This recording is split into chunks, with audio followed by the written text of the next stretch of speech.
ఆయన రాకడలో ఏం చేస్తారంటే, నిద్రించిన వారు ఎవరైతే ఉన్నారో, ప్రభునందు నిద్రించిన వారు ఎవరైతే ఉన్నారో వాళ్ళందరూ కూడా సమాధుల్లో ఉంటారు కనుక ఆయన మధ్యాకాశంలోకి వచ్చినప్పుడు ఆయన పిలవగానే ఏమవుతుందంటే ఆ సమాధుల్లోంచి పైకి ఏం చేస్తారంటే వాళ్ళు లెగుస్తారు.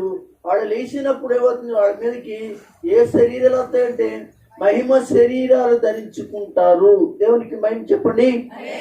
హల్లెలూయా, హల్లెలూయా. అప్పుడు వరకు కూడా ఆయన ఏం చేస్తున్నాడంటే నిద్రపోతున్నాడు. ఇక్కడ ఒక విషయం గమనించాలి, భక్తుల యొక్క మరణము విలువ గలది. అంటే యేసుక్రీస్తు నందు అన్నమాట నిద్రించిన వారి యొక్క మరణము విలువ గలది. అంటే ఈ లోకములో అందరి మరణాలు వేరు. యేసుక్రీస్తును అంగీకరించి మారు మనసు పొంది రక్షించబడి బాప్తీసు పొంది అనగా ప్రభువునందు నిద్రపోయి సమాధి చేయబడిన వాని యొక్క అయ్యండి మరణము వేరు.